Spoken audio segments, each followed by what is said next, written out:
I am Burton, 32 years old, and a successful marketing executive.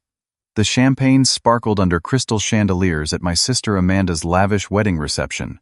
Our family history flashed before my eyes as my mother stood, glass raised high. "To the daughter who truly deserves everything," she announced proudly. The crowd applauded, while Amanda smirked in my direction. I wasn't even seated at the family table despite paying for the band. Swallowing my pride, I stood up and said calmly, "You'll remember this day, just not for the reason you think."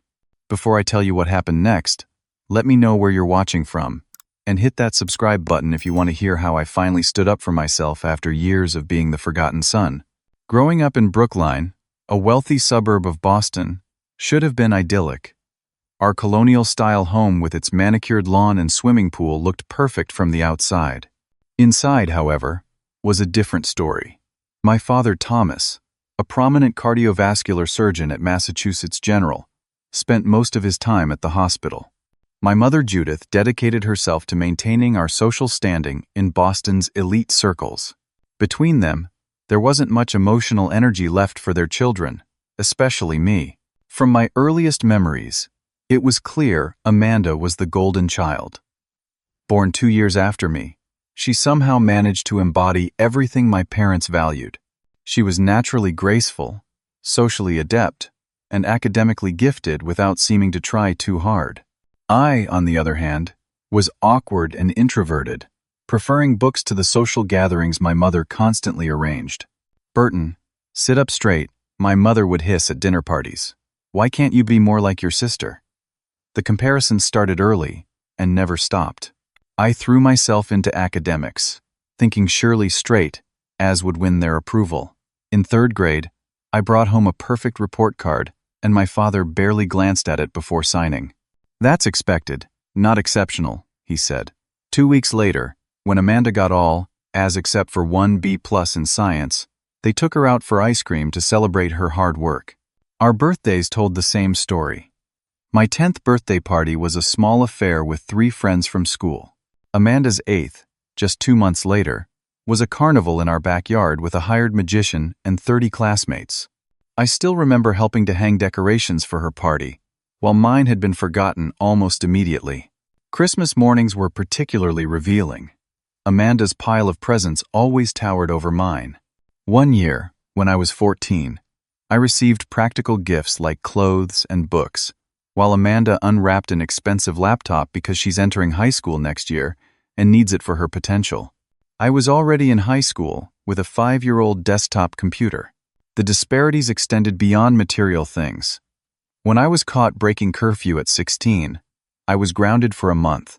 When Amanda did the same thing at the same age, my parents blamed peer pressure and restricted her for a weekend. The message was clear. Different rules applied to us. My only ally in the family was my paternal grandfather, William. A self-made businessman who never quite approved of my father's choice in wife. He seemed to recognize something in me that my parents missed. During mandatory Sunday dinners at his home, he would pull me aside for chess games and conversations about books we both loved. "You remind me of myself at your age," he told me once.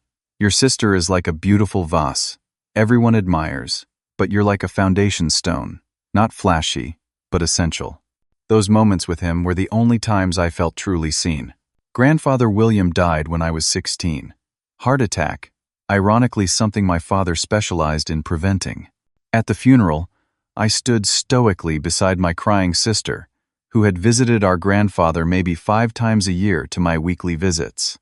Even in grief, I wasn't allowed to outshine her. My mother pulled me aside at the reception and whispered, "Keep it together, people are watching." I wasn't sure if she meant, "Don't cry," or "Don't eat too many hors d'oeuvres." After my grandfather died, I threw myself even more intensely into academics. I graduated valedictorian, earned a scholarship to NYU, and left Boston with barely a backward glance.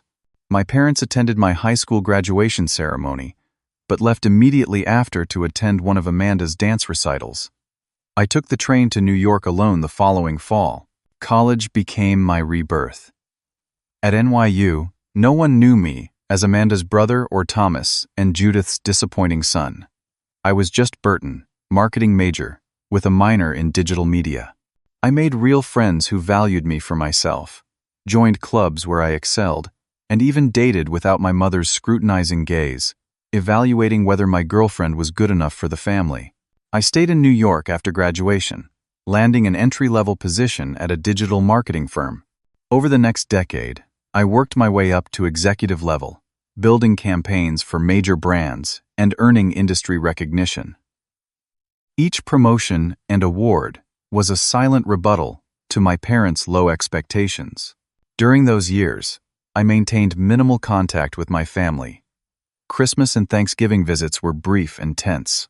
Phone calls with my mother consisted mainly of updates about Amanda's life and achievements, with perfunctory questions about mine that rarely registered my answers.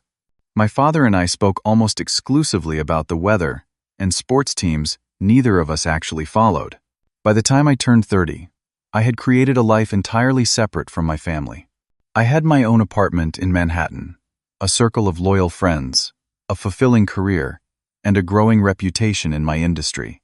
I had also developed the ability to discuss my family with detached amusement rather than pain when the topic arose, or so I thought. The call from Amanda came on a Tuesday evening in April. I was working late, finalizing a campaign for a major athletic wear brand, when her name flashed on my phone screen. We spoke perhaps 3 times a year, usually around holidays or birthdays, so an April call was unexpected. "Burton, guess what?" Her voice bubbled with excitement before I could even say hello. "What's up, Amanda?"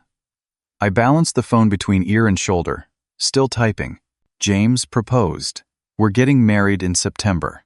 James Harrington, heir to the Harrington hotel chain." They had been dating for 2 years, a fact I knew primarily from my mother's frequent mentions and social media updates. I had met him once at a holiday dinner and found him surprisingly down-to-earth for someone born into such wealth. "Congratulations," I said sincerely. "That's great news." What followed surprised me even more than the call itself. Amanda spent the next 20 minutes asking about my life, my work, and whether I was seeing anyone. Then she said something that made me stop typing completely. "Burton, I really want you there.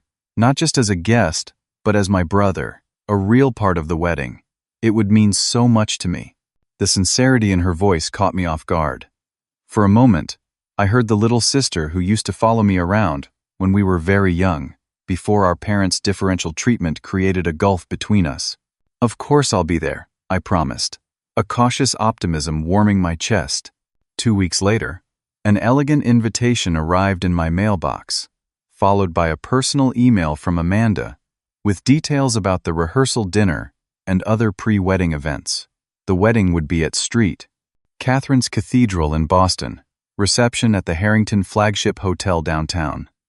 "Very mother-approved," Amanda joked in her email, another surprising moment of complicity between us.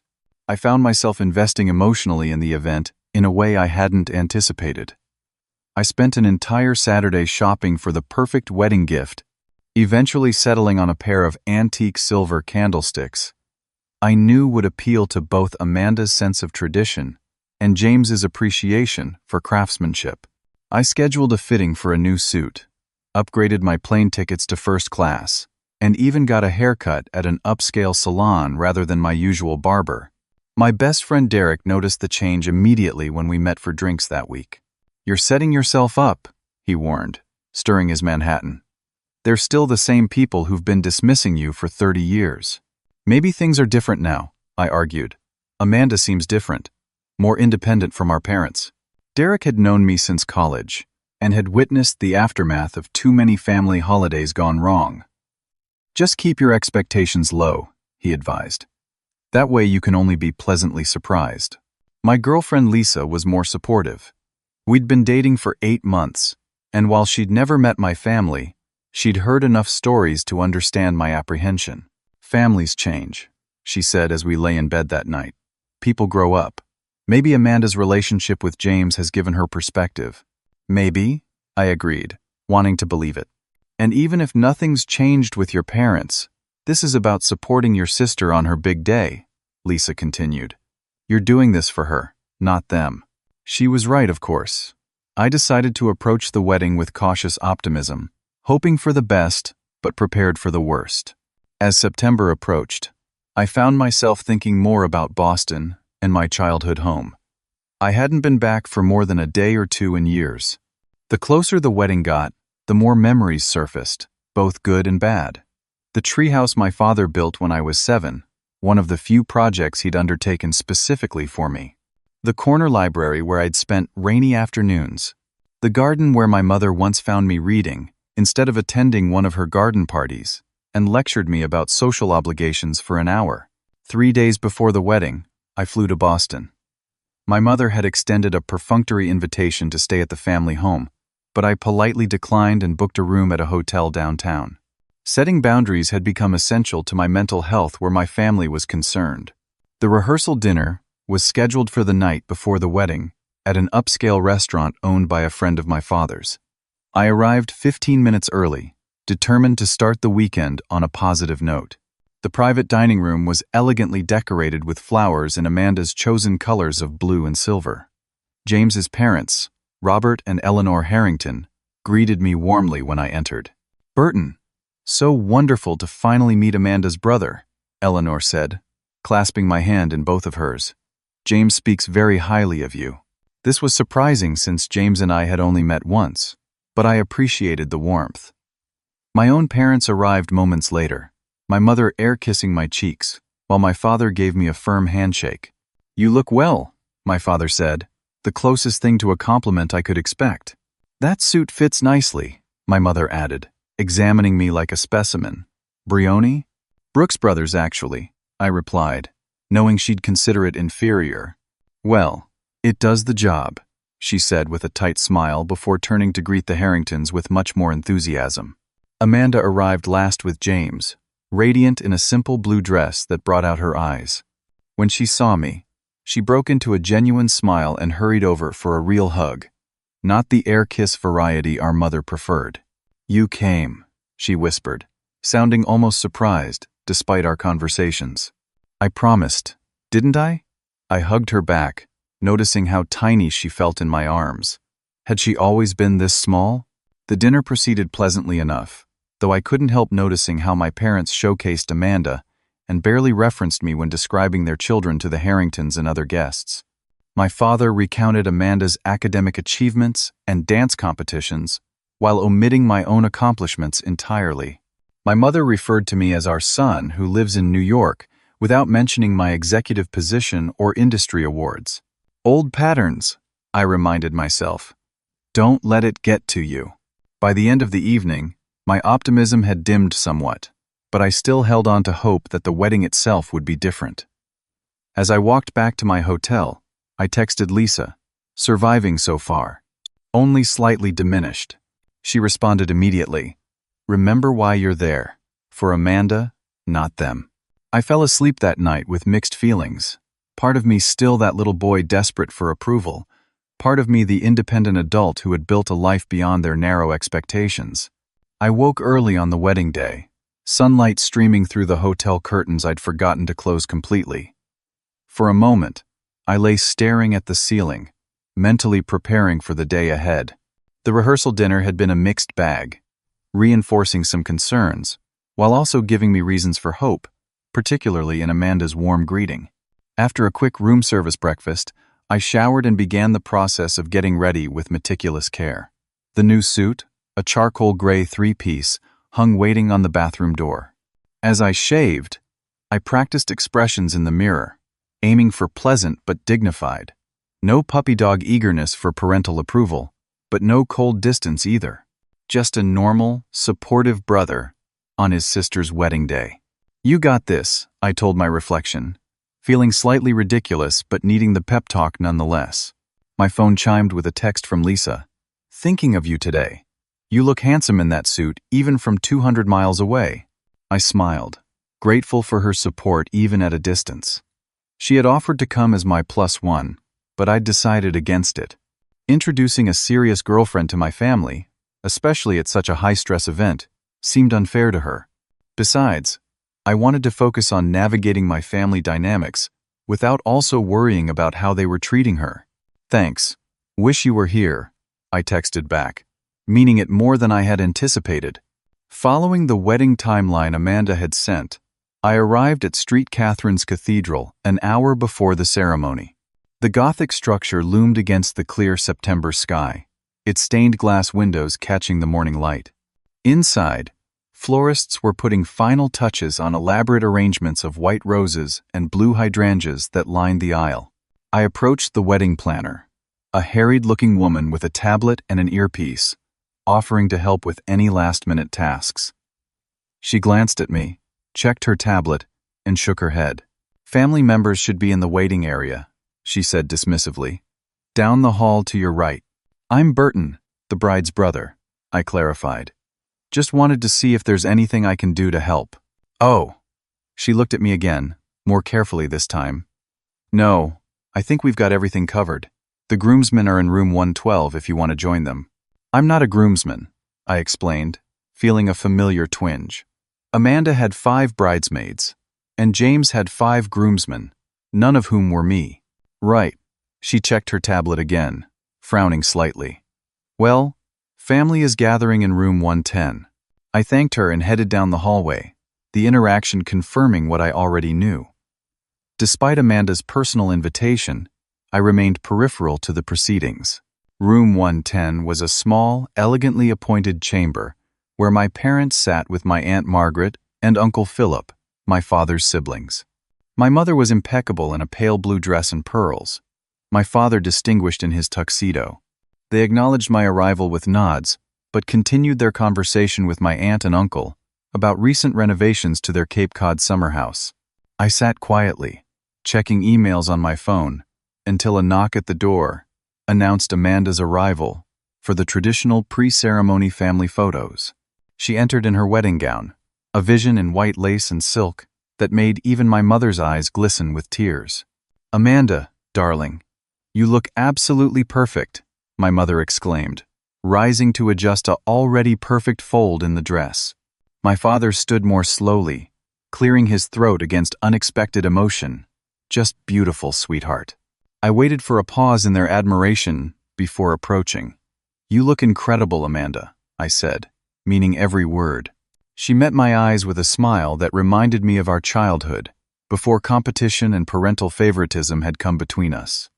"Thanks, Burton. I'm so glad you're here." For a brief moment, it was just the two of us, sharing a genuine sibling connection that transcended our complicated past.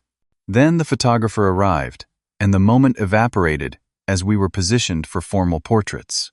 True to form, I was placed at the edge of every group shot, while Amanda and my parents formed the central tableau. In one particularly telling arrangement, the photographer had to ask my mother to move closer to your son when she naturally gravitated toward Amanda's side, leaving an obvious gap next to me. As we were finishing, James entered for some combined family photos. He greeted me with surprising warmth, clasping my shoulder as he shook my hand. "Burton, great to see you again. Thanks for being here for Amanda. She's been talking about how much it means to her." His sincerity caught me off guard, and I found myself liking him, despite my initial reservations about another wealthy Boston scion entering our family. "Congratulations," I replied. "You're getting an amazing woman." "I know," he said, glancing at Amanda with genuine adoration. Perhaps their relationship was deeper than the social match my mother had clearly engineered it to be. As guests began to arrive, and we moved toward our positions for the ceremony, I overheard my mother speaking to a cousin from Chicago. Yes, everyone made it. Even Burton dressed appropriately. Small miracles. I pretended not to hear, focusing instead on straightening my already straight tie. The cathedral was filling with Boston's elite, many faces familiar from childhood social events I'd endured under duress. Old money, new money, and the professional class that served them, all converging to witness the union of two prestigious families. Despite the emotional undertow, the ceremony itself was beautiful. Amanda walked down the aisle on my father's arm, radiant with happiness. James waited at the altar, looking both nervous and elated. Their vows were personal and heartfelt, making me wonder again if I had underestimated their connection. The afternoon sunlight streamed through the stained glass, bathing everyone in multicolored light as they were pronounced husband and wife. For that hour, watching my sister marry a man who seemed to truly love her, I set aside all resentment and simply felt happy for her. Whatever our past, whatever our parents had done, Amanda deserved this moment of joy. As the newlyweds processed back down the aisle to thunderous applause, I caught Amanda's eye and gave her a genuine smile. She returned it with a small, private nod that felt like acknowledgement of something neither of us could quite name. The bubble of goodwill lasted until we began loading into cars for the short drive to the Harrington Hotel for the reception. I found myself directed to a car with distant cousins rather than the limousine carrying my parents and the newlyweds. A small slight, but a familiar one. As we pulled away from the cathedral, I texted Lisa a quick update. Ceremony beautiful. So far so good. Heading to reception now. Her response was immediate. Proud of you. Remember to eat something before the open bar. Good advice, as always. I would need sustenance to face what was coming next. The Harrington Hotel ballroom had been transformed into a winter wonderland, despite the September heat outside. Crystal decorations caught the light from overhead chandeliers, casting prismatic reflections across white-clothed tables. Ice sculptures of swans flanked the head table, where place cards awaited the wedding party and immediate family. A string quartet played softly as guests filed in, exclaiming over the opulent decor. I paused at the entrance, scanning the room for my assigned seat. A tuxedoed attendant directed me to a table near the back, nowhere near the family section at the front. My place card sat between my mother's second cousin Irene and a college friend of Amanda's I had never met. I recognized a few other faces at the table, all distant relatives or peripheral acquaintances who clearly ranked at the bottom of the seating chart hierarchy. Taking my seat, I nodded politely to my table mates, most of whom seemed equally displeased with their placement. Cousin Irene, a widow in her 70s, patted my hand sympathetically. "Not with the family, dear?" she asked, her tone suggesting she knew exactly why. "Apparently not," I replied, forcing a light tone. "But the view of the dance floor is better from here." The real blow came when I realized that Amanda's college roommates and their husbands occupied a table directly behind the family section, closer than her only brother. Even James's third cousins from Seattle had better placement than I did. The message couldn't have been clearer if my mother had written it in the ice. I remained an afterthought, invited out of obligation rather than desire. I excused myself from the table and headed for the bar, needing a moment to regain my composure.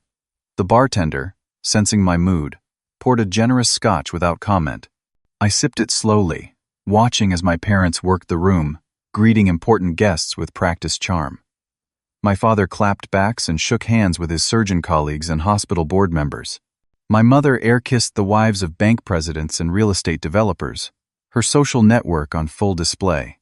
When I spotted my father alone for a moment, I approached with a deliberately casual air. "Beautiful ceremony," I offered as an opener.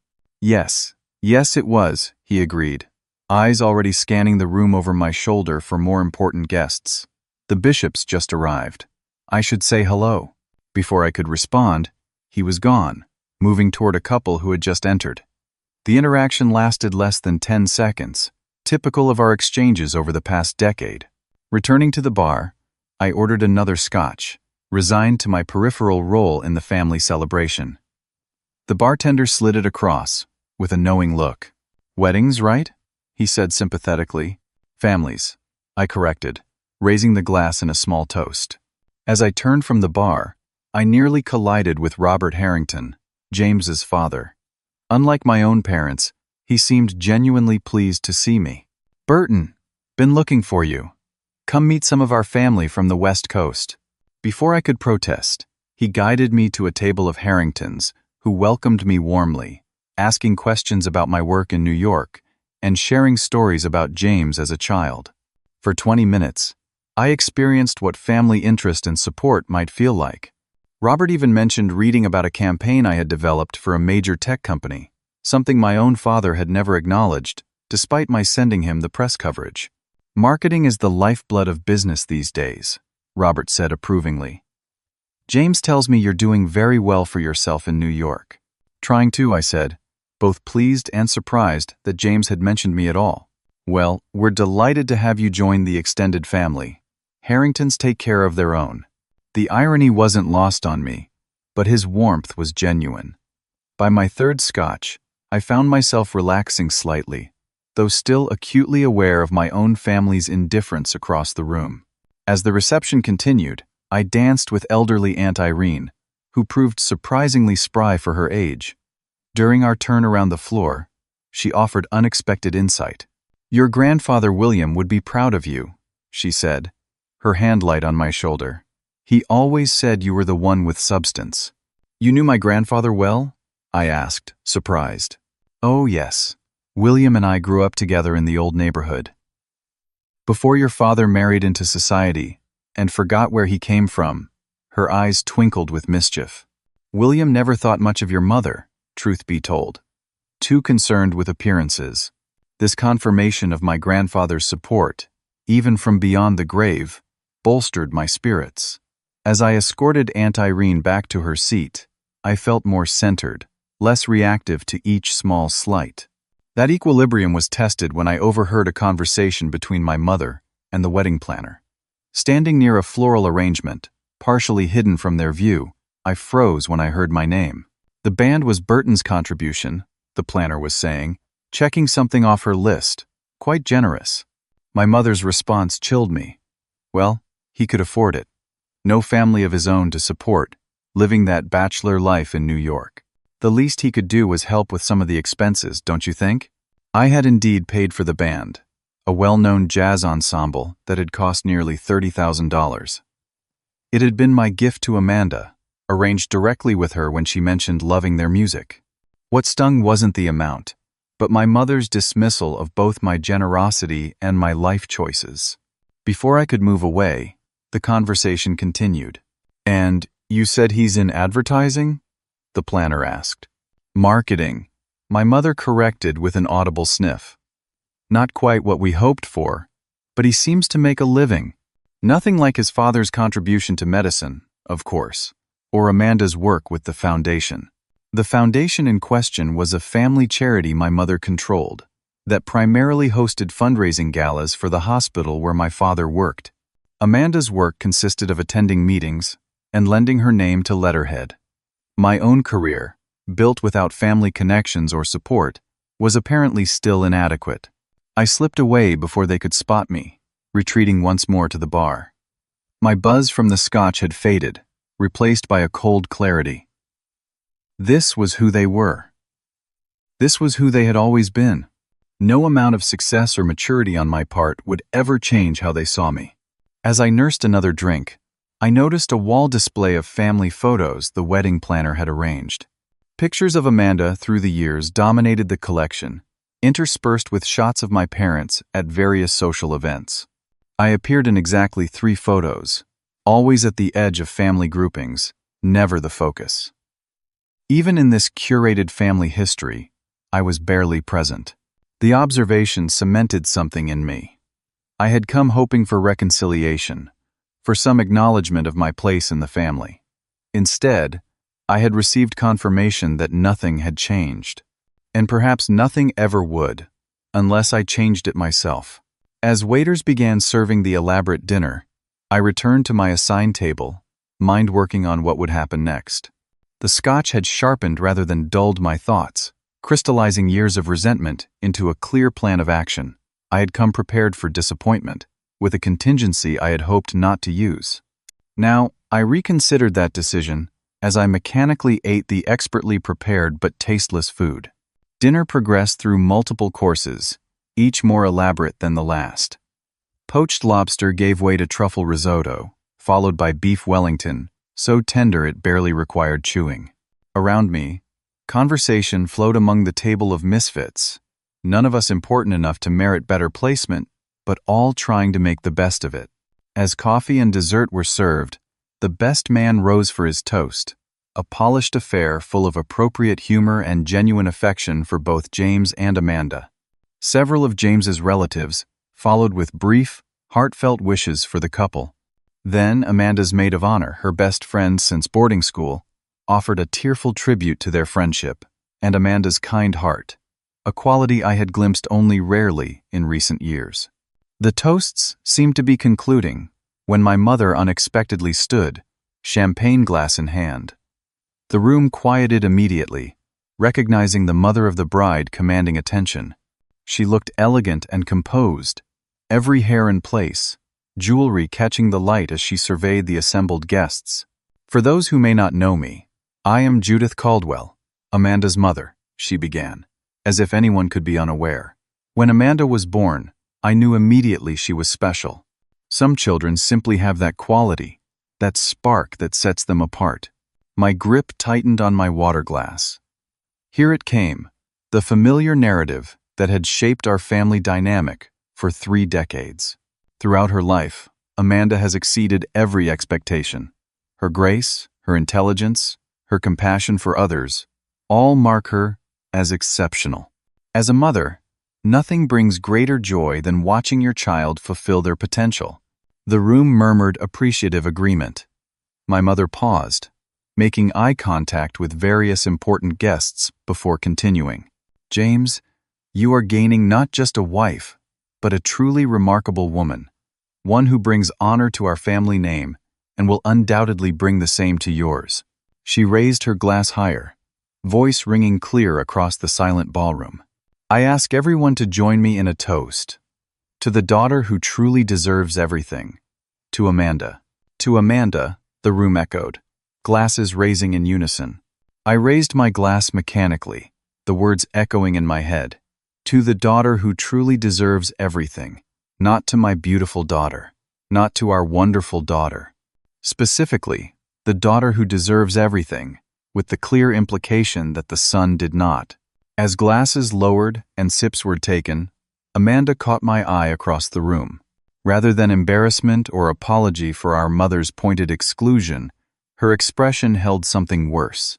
A smirk of satisfaction, a momentary revelation of the competitive spirit our parents had nurtured between us. In that fleeting look, I saw that she, too, believed she deserved everything, that her place at the center of the family universe was rightfully earned. Something snapped inside me, not in a violent or uncontrolled way, but like the clean break of a bone too long stressed. Years of slights, dismissals, and deliberate exclusions crystallized into a single moment of clarity. I had spent my life seeking approval from people fundamentally incapable of giving it. No achievement, no success, no personal growth would ever be enough to earn my place at the family table, literally and figuratively. Without fully deciding to act, I found myself on my feet, champagne glass in hand. Conversation stilled as attention shifted to the unexpected speaker at the back table. My mother's expression froze in horror, my father's in confusion. Amanda's smirk faded, replaced by wariness. For those who may not know me, I began, echoing my mother's opening with deliberate precision. I am Burton Caldwell, Amanda's brother. The need for this introduction was itself an indictment of how thoroughly I had been erased from the family narrative. Several guests looked genuinely surprised to learn the bride had a brother. I would also like to offer a toast, I continued, voice steady despite the adrenaline coursing through me.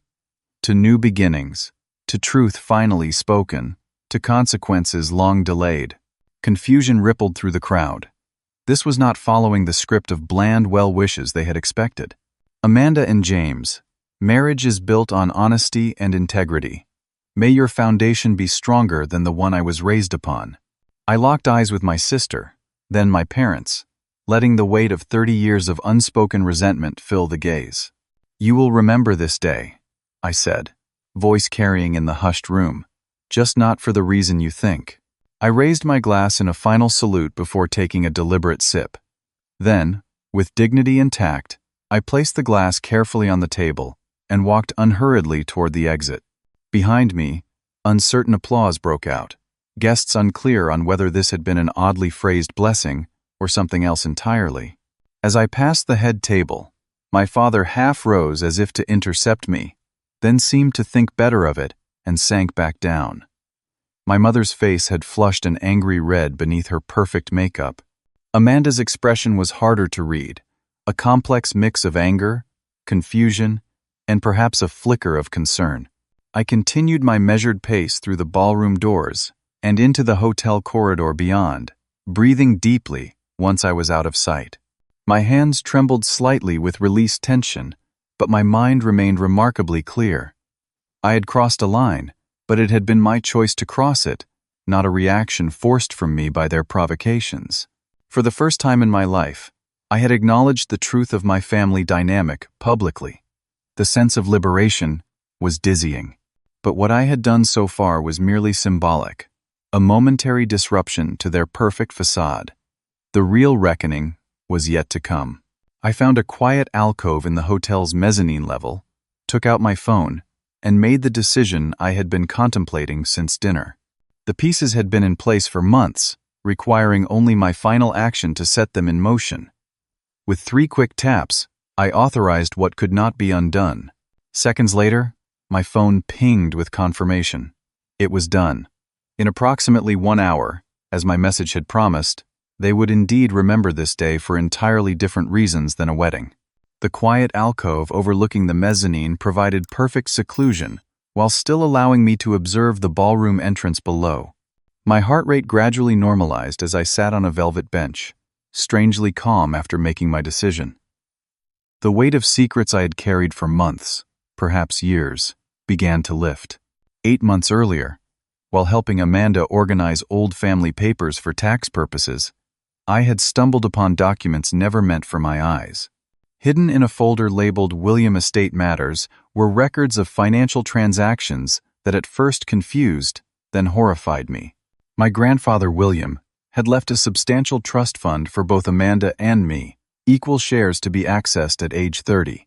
I had never received mine. According to the documents, my father, as executor, had diverted my portion into a series of investments under his and my mother's control. Further digging revealed they had been systematically blocking my professional opportunities for years, leveraging their connections to ensure I remained in their shadow. Most damning were emails between my parents discussing how to minimize my career to avoid overshadowing Amanda's achievements. They had actively called contacts at companies where I had interviewed, subtly undermining my prospects for advancement. Even my current position, which I had fought so hard to attain, had apparently succeeded despite their interference, not in its absence. The deeper I dug, the more I uncovered. Tax improprieties involving the family foundation, misleading statements to extended family about my life choices and career. Even my childhood behavioral problems had been exaggerated to specialists to explain why they favored Amanda, creating a medical record of issues I had never actually had. For months after the discovery, I had wrestled with what to do. Confronting them directly seemed pointless. They would deny everything or justify their actions as being for my own good. Legal action was possible, but would drag on for years and potentially harm Amanda, who may have been unaware of their machinations. Instead, I had methodically gathered evidence, organized it, and prepared a comprehensive record of their decades of deception. This documentation now sat in a secure online folder, access granted to select recipients through the email I had just authorized. Recipients included the IRS regarding the foundation irregularities, the hospital board concerning my father's misappropriation of trust funds, several key members of their social circle who had been fed lies about me for years, James's parents, who deserved to know the family they were joining, and Amanda herself, who needed to understand that her golden child status had been manufactured at my expense. I hadn't wanted to do this on her wedding day. The timing was cruel, and I had genuinely hoped to avoid it. But my mother's toast, Amanda's smirk, and the final indignity of being exiled to the farthest table had crystallized everything. They had created this moment, not I. 45 minutes after sending the email, I returned to the edge of the ballroom. The celebration continued, though I noticed several guests checking phones with increasing frequency. A distinguished man I recognized as the hospital board chairman frowned at his screen, then sought out my father for a whispered conversation. One of my mother's social committee friends gasped audibly at her phone, eyes darting to where my mother danced with James's father. I watched as the first ripples of disturbance spread through the reception. The band played on, but a subtle current of discomfort began flowing beneath the festivities. More phones emerged from pockets and purses, as the emails were forwarded and shared. Whispers replaced laughter in pockets around the room. My father disappeared for 15 minutes, returning with a noticeably paler complexion. My mother checked her own phone, then immediately looked up, scanning the room until her gaze locked onto mine, where I stood observing from the doorway. The look she gave me would have incinerated a lesser man, but I met it steadily, refusing to flinch.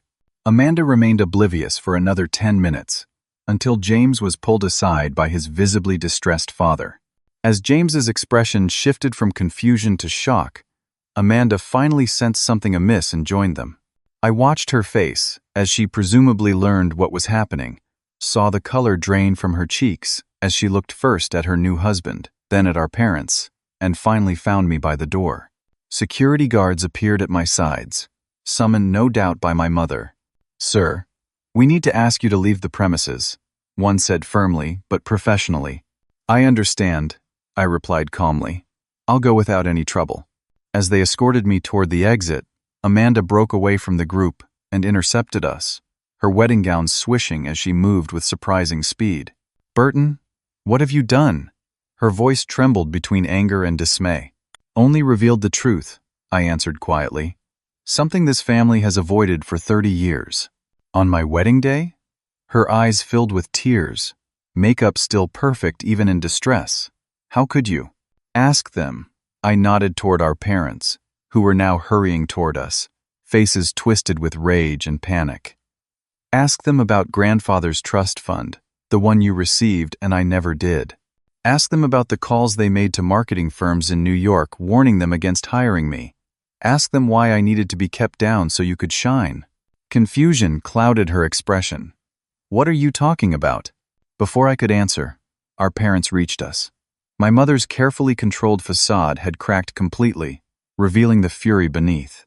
"You ungrateful, spiteful boy," she hissed, careful even now to keep her voice down to avoid creating a scene. "After everything we've done for you." "That's just it, Mother," I replied steadily. "You've done nothing for me except actively work against me. And now everyone knows it." My father, ever practical, was already in damage control mode. "This can be fixed," he insisted, more to himself than to me. "We can explain the trust as a misunderstanding, the foundation issues as accounting errors." "The documentation is quite clear," I said, "but you're welcome to try." James and his father joined our group, the elder Harrington, looking grim while James appeared shell-shocked. "I think it's best if you leave now," Robert Harrington said, addressing me with none of the warmth he had shown earlier. "Whatever the truth of these allegations, this is neither the time nor place." He was right, of course. The damage was done, and my presence was only creating more spectacle. I nodded respectfully to him. "Mr. Harrington, I apologize for disrupting your son's wedding. My quarrel is not with James or your family." "Nevertheless," he said firmly. I turned to my sister one last time. "Amanda, I'm sorry it came to this today, but I'm not sorry for finally standing up for myself. When the shock wears off, read everything I sent carefully. Then decide who really deserves your loyalty." The security guards resumed their escort, leading me through the lobby and out into the evening air. Behind me, I could hear my mother's voice rising despite her attempts at control, my father attempting to pacify the Harringtons, and Amanda's confused questions cutting through both. As I walked away from the hotel, a strange sense of peace settled over me. I had burned bridges tonight that could never be rebuilt. The family I had longed to be accepted by would now never welcome me back. Yet with each step, I felt lighter, freer from the burden of seeking approval that would never be granted. I had expected to feel vengeful satisfaction, but what came instead was something quieter and more profound. I had finally claimed my own story, refusing to accept the supporting role they had written for me. Whatever came next would be on my terms, not theirs. My phone buzzed with a text from Lisa. "How's it going?" I paused on the sidewalk, considering how to possibly summarize what had just occurred. Finally, I typed, "It's over. I'll call when I get back to the hotel." I may need that drink we talked about. Her reply was immediate. I'm here. Whatever happened, I'm here. At least one person was. And perhaps, for now, that was enough. The taxi ride back to my hotel passed in a blur of streetlights and muted sounds. Boston's familiar skyline glittered against the night sky, beautiful and indifferent to the personal earthquake I had just initiated. I paid the driver and walked through the lobby on autopilot, nodding mechanically to the doorman's greeting. Once in my room, I loosened my tie and sank onto the edge of the bed, the adrenaline finally draining from my system. My hands shook slightly as I dialed Lisa's number. "Burton?" She answered immediately, concern evident in her voice. "What happened?" "I blew up my family," I said simply, the words sounding strange in the quiet hotel room. Or maybe just exposed that it was never really a family at all. Over the next half hour, I recounted everything, from the seating arrangement to my mother's devastating toast, to my public response and the email evidence I had distributed. Lisa listened without interruption, making only small sounds of support or outrage at appropriate moments. "I know the timing was terrible," I concluded. "Ruining Amanda's wedding day wasn't my original plan. But something just broke inside me when my mother made that toast, and Amanda smirked at me. 30 years of being told I deserved less, and I just couldn't take it anymore." "Burton," Lisa said firmly, "you didn't ruin anything. They did. They've been ruining things for decades, it sounds like. You just finally called them on it." "Maybe. But on her wedding day, would there ever have been a good time? They would have made you the villain, no matter when you did it." She was right, I knew. If not today, then Christmas or Thanksgiving or some family birthday would have been similarly inappropriate timing. "What happens now?" Lisa asked after a moment. "I honestly don't know," I admitted. "I didn't plan beyond this point. Come home," she said simply. "Come back to New York, to people who actually see you." The invitation warmed something cold inside me. "Early flight tomorrow," I promised. "I'll text you the details." Sleep eluded me that night. I lay awake replaying the events of the day, wondering if I had gone too far or not far enough. Around 3 a.m., my phone buzzed with a text from Amanda. "How could you do this to me?" Not to us, not to the family, to her. Even now, she saw herself as the central character, the one truly wronged. I didn't respond. The next morning, I checked out early and headed to the airport, half expecting to be confronted by my father or intercepted by angry relatives. But my departure from Boston was as quiet and unremarked as most of my existence had been to my family. Back in New York, I threw myself into work, using the familiar challenges of marketing campaigns and client presentations to structure days that might otherwise have spun into chaos. Lisa provided steady support, neither pushing me to process what had happened, nor allowing me to completely avoid it. Derek took me out for drinks and simply said, "About time," when I explained what had occurred, then changed the subject to basketball. The aftermath unfolded gradually over the following weeks. My father called once, leaving a voicemail full of legal threats and demands to fix what you've done. I saved the message, but didn't return the call. My mother's response was more in character. Complete silence, as if by ignoring the situation, she could make it disappear. The wider repercussions were more substantial. An IRS investigation into the family foundation was opened. The hospital board requested my father take a leave of absence while they reviewed the documentation I had provided. Several of my parents' social circle reached out to me directly, some to express shock at what they had learned, others to share their own stories of my parents' manipulations over the years. 3 weeks after the wedding, I received an unexpected email from James, Amanda's husband. "Burton, I don't know what to say about everything that's come to light. Amanda is devastated, not just about the wedding, but about learning what your parents did to you over the years. She swears she didn't know about the trust fund or their interference in your career. I believe her. She's struggling to reconcile the parents she thought she had with the people they actually are. If you're willing, she'd like to talk to you. No pressure either way. James." I waited another week before responding, using the time to sort through my own feelings. Did I believe Amanda had been completely ignorant of our parents' actions? Perhaps of the specifics, yes. but she had certainly benefited from and participated in the family dynamic that consistently elevated her at my expense. Finally, I wrote back, "James, thank you for reaching out. I'm open to talking with Amanda when she's ready. This isn't about punishing her. It's about finally having the truth acknowledged. Burton."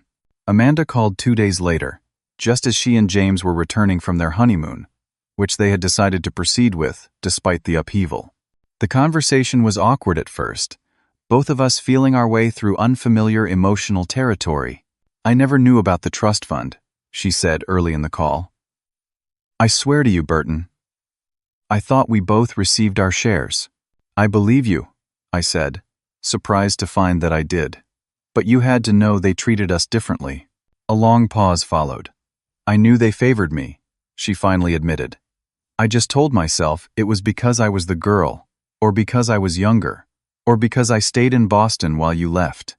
I never wanted to look too closely at it, because it benefited me." Her honesty was unexpected and somewhat disarming. "That's probably the most genuine thing you've ever said to me," I told her. "I'm trying," she said quietly. "It's hard to realize your whole life has been built on lies." "Tell me about it," I replied, but without the bitterness I might have expected to feel. We talked for nearly 2 hours, beginning the long process of untangling 3 decades of family dysfunction. There were no dramatic reconciliations or tearful promises, just the first tentative steps toward a more honest relationship. It wasn't much, but it was more than I had ever expected. My father reached out next, though reached out suggested a warmth absent from his approach. 6 months after the wedding, facing professional repercussions and social embarrassment, he requested a meeting at his lawyer's office in Boston. I agreed, but brought my own attorney, a precaution that proved wise when my father opened with demands rather than apologies. "This has gone far enough," he stated flatly across the conference table. "You've made your point. Now we need to mitigate the damage." "To your reputation, you mean?" I clarified. "Not to our relationship or to what you did to me." He waved a dismissive hand. "Ancient history. What matters now is moving forward." "Forward includes acknowledgement," I insisted.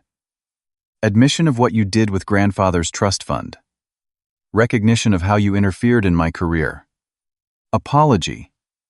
For 3 decades of favoritism." My father's face darkened. "You always were oversensitive, looking for slights where none existed." My attorney placed a calming hand on my arm, unnecessary as it turned out. My father's denial no longer had the power to wound me. I simply stood, gathered my coat, and headed for the door. "We're not finished," my father called after me. "Actually, we are," I replied without turning. "Call me when you're ready to start with the truth." My mother's approach came a month later, a lunch invitation to an exclusive Manhattan restaurant she knew I frequented. The choice of location was deliberate, a reminder that she moved in the same social circles even in my adopted city. I accepted with clear boundaries, telling her I would allow 1 hour, no more. She was waiting when I arrived, impeccably dressed as always, not a hair out of place despite the months of upheaval. We exchanged stilted greetings as I took my seat, ordered drinks, and prepared for whatever strategy she had devised. "You've made quite a mess," she began, stirring her martini. "Your father's professional reputation, my standing with the foundation board, Amanda's wedding memories, all tarnished because you couldn't handle a simple toast." "It wasn't about the toast," I said evenly.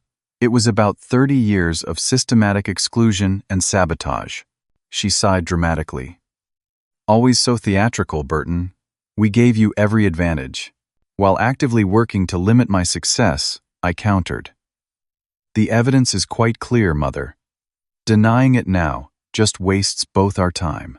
For a moment, something flickered behind her practiced social mask, a glimpse of the calculating woman who had orchestrated so much of our family's dysfunction.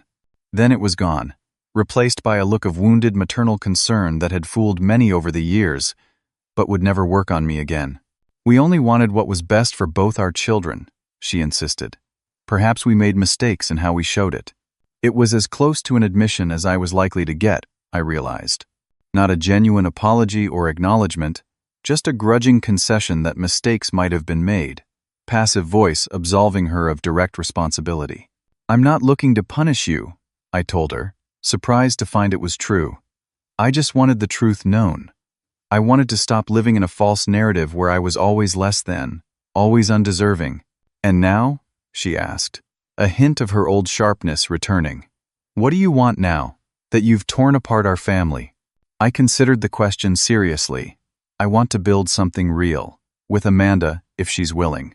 With you and Dad, if you can ever be honest about what happened. But I won't go back to pretending." My mother took a long sip of her martini, studying me over the rim of the glass. "You're more like your grandfather than I realized," she finally said. Neither compliment nor insult in her tone, just observation. "Thank you," I replied, knowing it would irritate her. William had been the one family member who had seen me clearly, after all. We parted without resolution, my mother returning to Boston and her diminished but still active social circle, to me to the life I had built independent of family connections or support. The hour I had allotted felt both too long and strangely insufficient, like trying to sum up a lifetime of complex emotions in a few brief exchanges. Over the following 2 years, a new equilibrium gradually established itself. Amanda and I developed a cautious but increasingly genuine relationship, speaking monthly, and even spending occasional weekends together, as she and James began to build their own life somewhat separate from our parents' influence. My father maintained a cool distance, acknowledging me at mandatory family events, but never addressing the underlying issues. My mother continued her social machinations, though with reduced effectiveness given the revelations I had exposed. My own life flourished in ways I hadn't anticipated. Lisa and I moved in together, then got engaged a year later. My career advanced further, ironically aided by the connections I made in the aftermath of exposing my parents' interference. Several senior executives who had received my evidence reached out with job offers and collaborative opportunities, impressed by both my professional track record and personal integrity. Our wedding was everything my sisters had not been. A small, intimate gathering of people who genuinely cared about us. Amanda attended despite our parents' disapproval, a small act of independence that meant more to me than she probably realized. My father declined the invitation with a terse note. My mother sent an elaborate gift, but claimed a prior commitment prevented her attendance. Neither absence diminished the day. Standing with Lisa, under a simple floral arch in a Brooklyn garden, surrounded by friends who had become family, I felt the last pieces of my old wounds begin to heal. Not through forgiveness exactly, as my parents had never truly asked for it, but through the creation of something new and authentic that rendered the old pain increasingly irrelevant. 2 weeks after our honeymoon, I received a small package from Amanda. Inside was a photo I had never seen before, my grandfather William, holding me as a toddler, both of us laughing at something off camera. A note accompanied it. "Found this in Dad's study. Thought you should have it. He saw you. So do I now." That photo sits on my desk today. A reminder that being truly seen by even one person can be enough to sustain you through years of invisibility. The journey from that laughing child to the man I am now was longer and harder than it should have been. But perhaps that's true for most of us in different ways. What I know now is that family is not defined by blood or obligation, but by respect and honesty. That standing up for yourself isn't selfish but essential. That the truth, however painful, offers more possibility for genuine connection than the most beautiful lie. And that sometimes you have to be willing to shatter a false peace to create space for something authentic to grow. If you've ever felt invisible in your own family, if you've swallowed your truth to keep the peace, if you've dimmed your light so others could shine brighter, know this: your story matters. Your experience is valid, and you deserve to be seen. I would love to hear your stories in the comments below. Have you ever had to stand up to family who couldn't see your worth? What happened when you finally spoke your truth? Like and subscribe if this resonated with you, and share with someone who might need to hear that they deserve better. Thank you for listening to my story, and remember, sometimes the family that truly values you is the one you build for yourself, not the one you were born into.